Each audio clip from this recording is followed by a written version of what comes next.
जब आज संजना को अपनी तीनों बेटियों में सबसे छोटी बेटी पंखुरू का जुडिशनरी का रिजल्ट पता चला तो उसकी आंखों से खुशी के साथ साथ वक्त और अपनों ने दिए जख्मों को याद कर मिश्रित आंसू की झड़ी लग गई।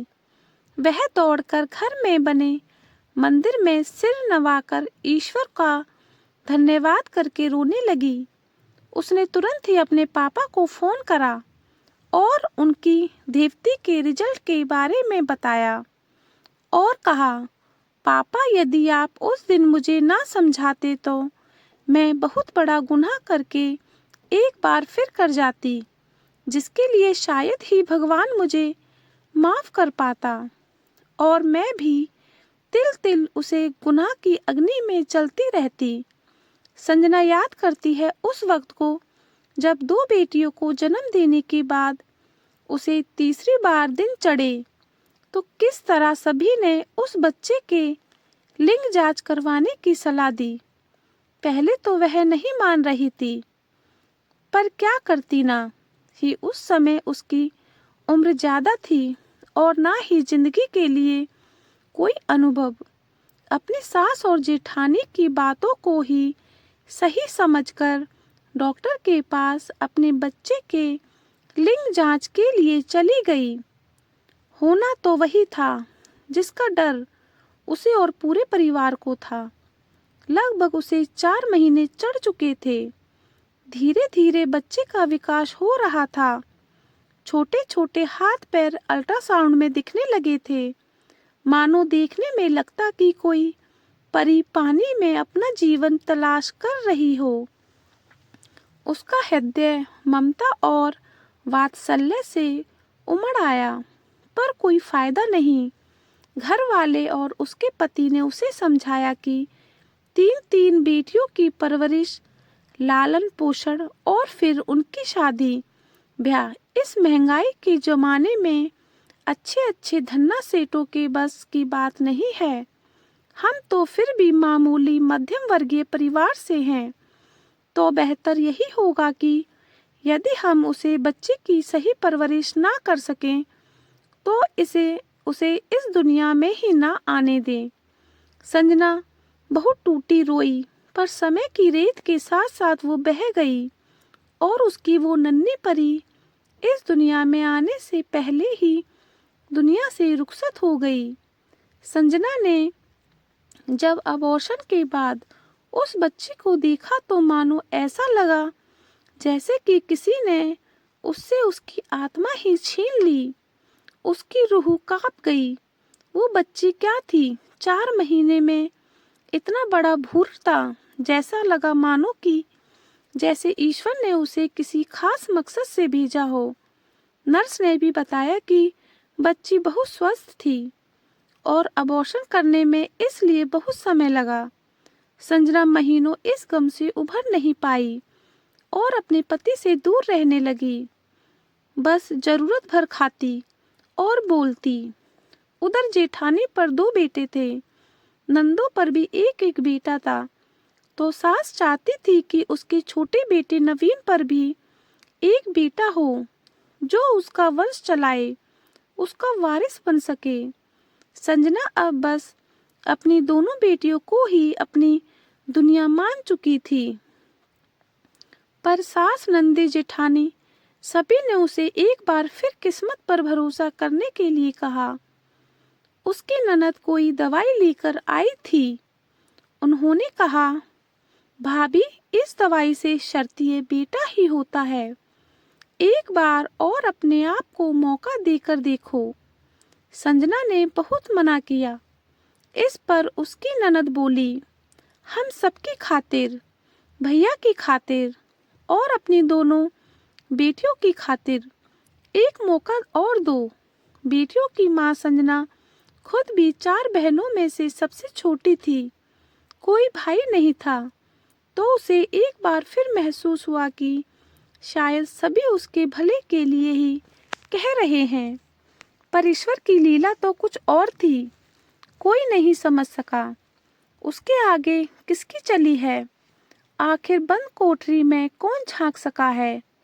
बेटे होने की शर्तिया दवाई के बाद भी जांच में लड़की ही आई। संजना तो गश खाकर गिर पड़ी। हफ्ता 10 दिन ऐसे पड़ी रही। उसे समझ में नहीं आ रहा था कि क्या करे क्या ना करे, किससे कहें कहें कि वो अब अबॉर्शन नहीं चाहती। दिन ऊपर चढ़ रहे थे। ज्यादा समय बीतने पर खुद उसकी जान को जोखिम था। आखिर एक बार फिर सभी ने उसे अबॉर्शन के लिए मना लिया था। आज शुक्रवार को दोपहर का समय अबॉर्शन के लिए डॉक्टर से ले लिया गया था। संजना ने देवी माँ की पूजा की कि माँ मुझे रास्ता दिखा। संजना बस रोते जा रही थी। उसकी दोनों बेटियां संजना से पूछती, माँ आप क्यों रो रही हो? तो वह सीने से दोनों बच्चियों को लगाकर और जोर से रोने लगती। तभी संजना के पापा का उसके मायके से उसके लिए फोन आया। उन्होंने संजना से पूछा कि तू कैसी है, क्या बात है? तेरी माँ ने मुझे बताया है कि तू बहुत परेशान है। इतना पूछना था कि दिल का दर्द संजना की आंखों से बहने लगा।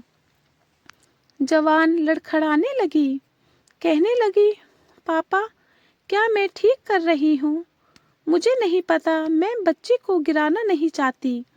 पहले ही बच्ची के अबॉर्शन के बाद पश्चात ही अग्नि में आज तक मैं चल रही हूँ, पर अब मैं दोबारा उस पीड़ा को सहन नहीं कर पाऊंगी। संजना जब अपने दिल का दर्द सब अपने पापा से कह चुकी, तब उन्होंने उससे कहा, बेटी तू क्या चाहती है? पहले वह समझ, तेरा दिल क्या कहता है, पहले वह जान ले। एक माँ से बढ़कर उसके बच्चे के लिए फैसला लेने का हक किसी को नहीं है। तुझे याद हो कि कभी मैंने और तुम्हारी माँ ने तुम चारों बहनों की परवरिश अच्छे से ना की हो, कोई कमी छोड़ी हो। जब तुम चारों बहनों को पाल सकते हो तो शादी ब्याह सब कर सकते हैं। तो क्या तू आज के समय में भी पढ़ी लिखी होकर तीसरी बेटी को नहीं पाल सकती क्या? मैंने तुझे इस लायक नहीं बनाया। बेटी आज बेटा बेटी में कोई फर्क नहीं है। कल यही तीनों बेटियां तेरा नाम रोशन करेंगी और तू उनके नाम से जानी जाएगी। अपने पापा की ये बात लिखकर रख लेना। सिर्फ दुनिया की खातिर अपनी औलाद को मत मार। बस इतना सुनना था। फिर क्या था, संजना ने दृढ़ निश्चय लिया और अडिग निर्णय लिए आंखों से बहते आंसू को पोंछा और बैठक में आकर सबसे कह दिया कि वह इस बच्ची को नहीं गिराएगी, चाहे जो हो जाए। चाहे मैं स्कूल में पढ़ाऊंगी, चाहे सिलाई करूंगी या अपना बुटीक खोल लूंगी, पर एक बार फिर से इस गुनाह की भागीदारी मैं नहीं बनूंगी। चाहे कुछ भी हो जाए, पर अपनी बच्ची को इस दुनिया में मैं लाकर ही रहूंगी। बैठक में बैठे घर के सभी लोग अचरज में उसका मुंह देखने लगे, पर किसी ने भी उसको फिर से कुछ कहने की हिम्मत ना हुई। सभी को लगा साक्षात दुर्गा आज अपनी बच्ची की रक्षा की खातिर संजना के रूप में सामने खड़ी है। पास ही दोनों बेटियां पलक और पाखी खेल रही थी, जो कुछ ना समझते हुए भी अपनी माँ से लिपट गई। आज पूरे 24 बरस बाद वह 3 होनहार बेटियों की माँ है। बड़ी बेटी पलक बैंक में मैनेजर, उससे छोटी पाखी इंजीनियर और सबसे छोटी बेटी जिसका उसने नाम पंखुड़ी रखा था, पर उसे हमेशा प्यार से पंख ही कहकर पुकारा, क्योंकि वो शायद अपनी बेटियों को उड़ान देना चाहती थी। उसने तो आज जज की प्रतियोगिता पास करके पूरे शहर में अपने परिवार के साथ साथ अपनी माँ का नाम भी रोशन कर दिया। संजना आज मन ही मन बचपन में पढ़ी कविता गुनगुना रही थी। मत काटो पंख बेटियों के, उन मुक्त गगन में उड़ने दो। क्या कुछ वो कर नहीं सकती, बस एक स्वच्छंद गगन तो दो। दोस्तों, अगर आपको कहानी अच्छी लगी हो तो लाइक करें, सब्सक्राइब करें, कमेंट्स करें। Thank you.